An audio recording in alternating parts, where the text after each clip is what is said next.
or if you want to set up a company, business address is something you need in all cases. So today I will cover everything what I can say about this topic, from what are the requirements, what are the different options for a business address, what are the different rules for trade license and other types of businesses in the Czech Republic. And maybe at the end I will also answer some of your questions live, but I'm still expecting a client to come at 8, so I need to be finished by then for consultation. But if I can fit some answers into the live stream, I'll do that.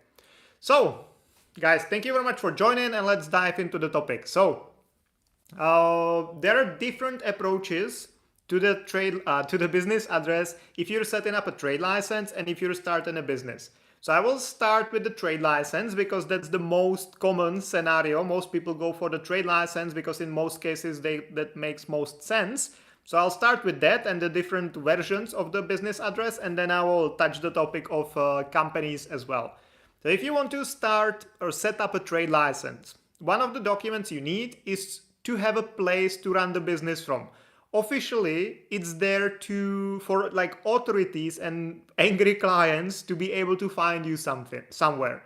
You cannot just have a business and have no address there, because then if someone wanted to complain about you, if someone wanted to visit you, or the authorities wanted to send you some letter or visit you as well for some checks or something, then you need to have some official address. They need to be able to find you somewhere and meet you somewhere. So that's what the business address is about and why it's there. One side note is that you should always have on the business address, at the address where your business is placed, either a trade license or any type of business, you should always have your business name and business number, the ICO, on that building. So I will talk about it in a second, but if you have your business placed in your house where you live, for example, then you should have your business name on the building. So if someone comes to the address, they should be able to immediately tell that you reside there, that the business is placed there. So guys, who of you don't have that, fix that, because it's a law requirement. But back to the address itself. So if you want to get a trade license, you need to have some proof of the business address. And there are different ways how to prove the business address, and they also depend kind of on the trade license office you go to, because different trade license offices have different rules or different types of business addresses they accept. Okay, so in some cases it can be your lease agreement.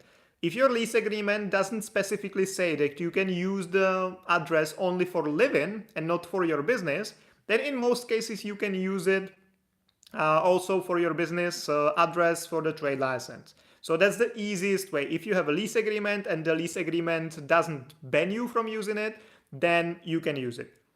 If that's not an option, because the lease agreement, for example, says that the flat is only meant for living and you are not able to register the business address there, you can still get a separate consent from your landlord. Basically just one piece of paper saying, I confirm that this person can place the business address into my property. That's also easy to get in many cases, but in some cases the ministry, the landlords don't want you to use their address as a business address for different reasons. There used to be some real reasons for that, like in the past, if you had some debts as a freelancer or as a company, technically the debt collectors could come to the address and take whatever was at the address and sell it to pay for your debt. That was never that easy, but it was potentially possible in the past. Now it's not definitely possible, and when you're moving into the apartment, you anyway sign the handover protocol where there are listed all the things that were already in the apartment, hence belonging to the landlord, and which are yours. So it's not that easy, but still some landlords might prefer not to do that. There might be some other reasons for that, maybe they don't know exactly what it means, or they will have to pay some additional fees to the building maintenance or something. So sometimes they just don't want to do that. In which case, you can also get something called a virtual business address, which has different forms as well. But for example, as we provided, we just recently bought a property for that, so we can provide the business address in our own property. so we don't rely on any third-party providers.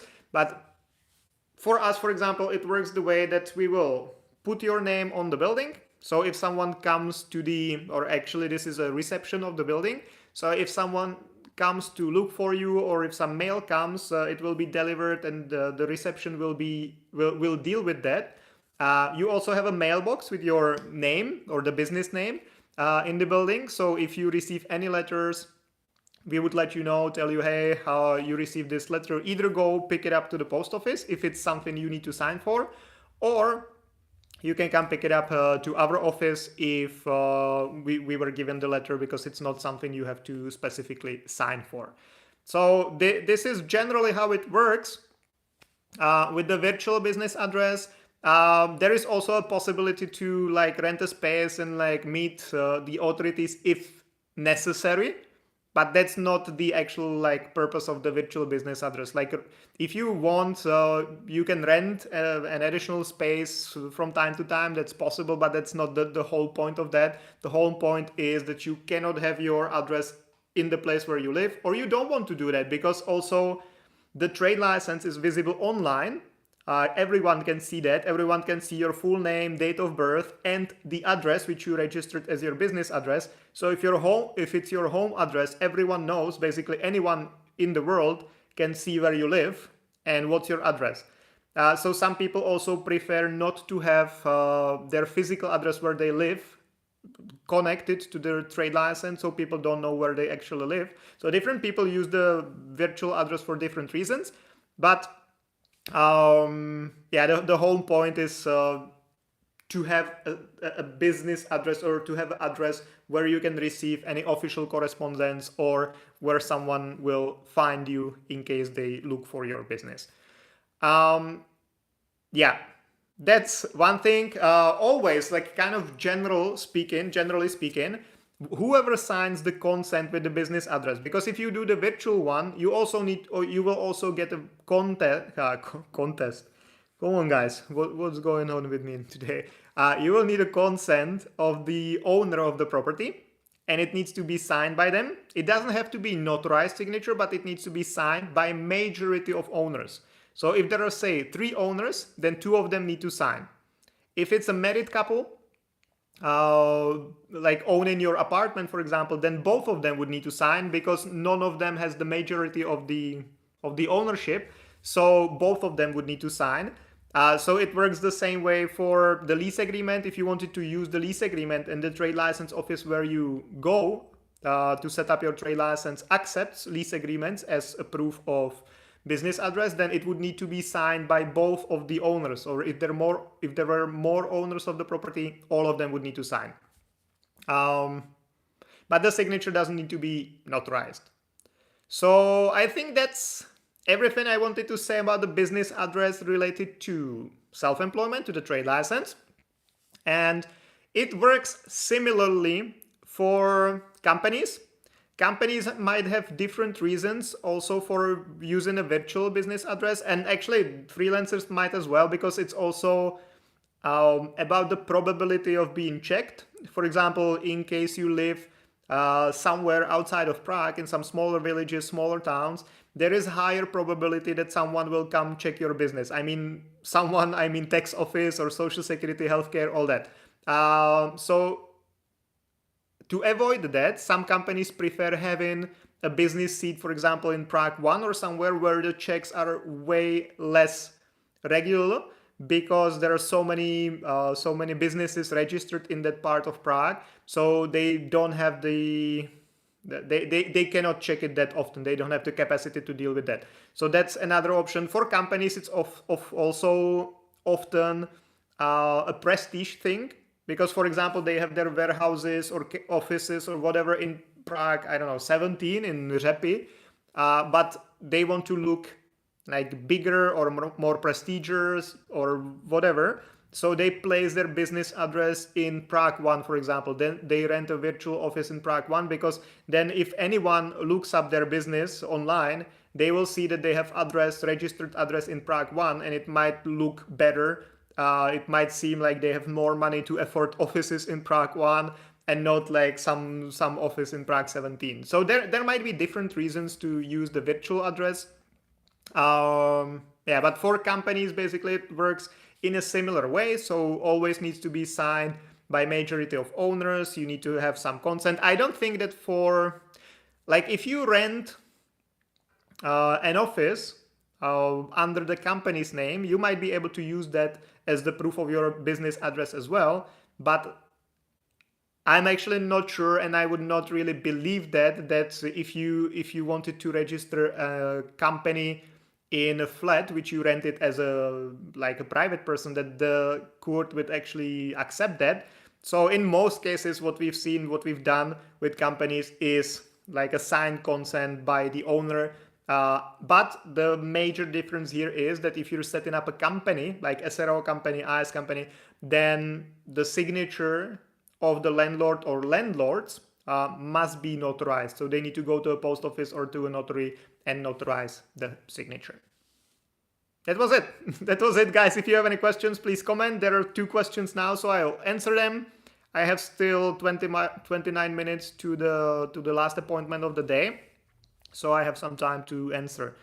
Podcast clips, AI. Hi Jan, I'm a non-European. I have an employee card. Is it okay to start a business by working full-time? SRO to be specific. There are 2 perspectives. Yes, you can, from the business perspective or the start in the business perspective, yes, you can have both your employment and a business. You can have a trade license, you can have SRO. Question is, you seem to be like decided about the SRO. It's not always the best way to set up a business because it's usually the most expensive, both like setting it up, maintain it, close it, but also tax-wise, because in case of the SRO company, all the money you earn is the company's money. So if you want to take it from the company as a private person, you generally speaking need to pay yourself a salary. So you're basically taxed twice. You're first taxed as the company, as a business, and then you're taxed as an employee. So you end up paying way more money, and you get way less money than if you just got the trade license and you worked as a self-employed. That you might have different reasons for setting up an SRO, so that this is not exactly what I want to comment on. If you wanted to get some insight about that, just get in touch. I'll be happy to speak with you. But if you want to set up an SRO company or trade license, you can do that on top of your employee card. You just always must keep the purpose of your stay. That means that if you have an employee card, you can set up a business, but you still need to be employed.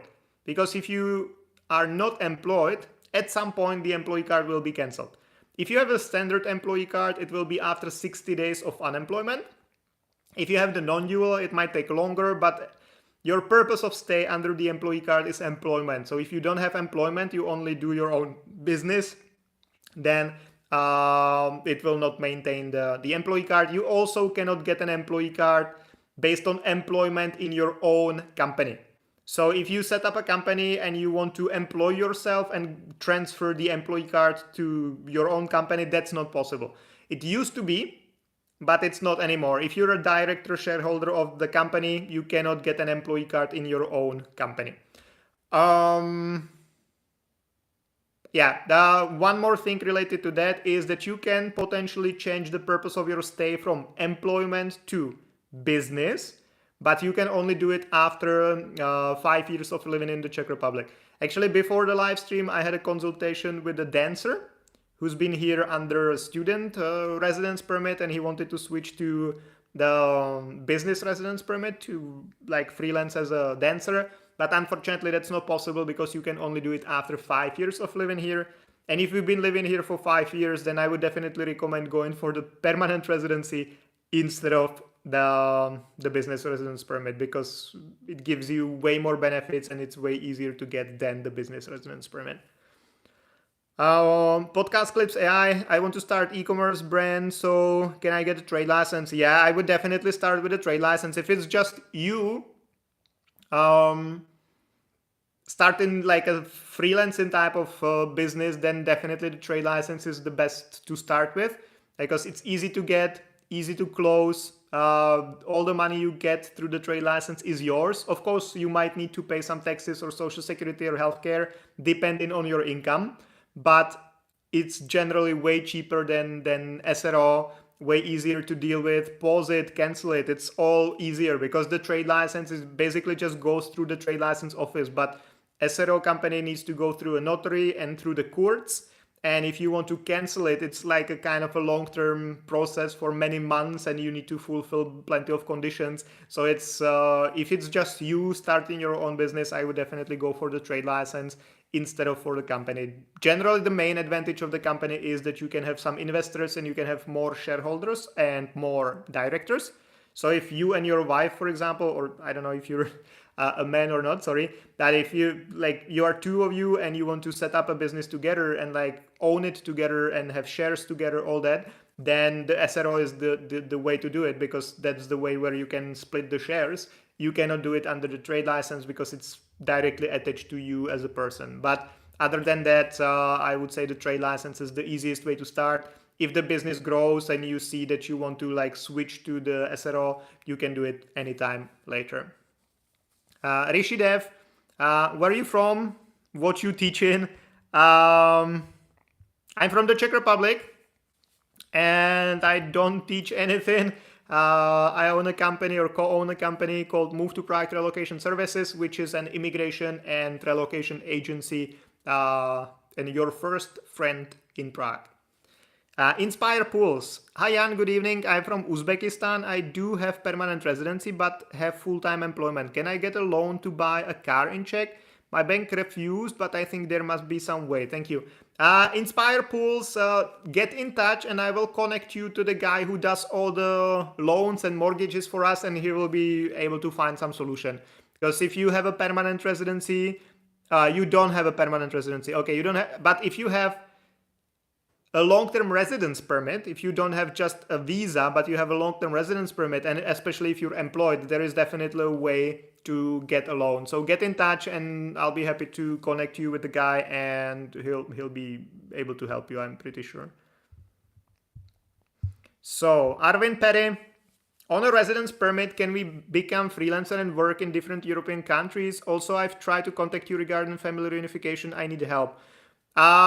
The best to I start from the back. The best to contact us is through either when I finish the live stream, I will put a link to the description of the video, and it's always best to connect there, or just through our website, and either me or one of my colleagues will get in touch. As for freelancing work in other EU countries, technically speaking, the Czech trade license allows you to have clients from all over the world. So you can charge clients from other EU countries as well.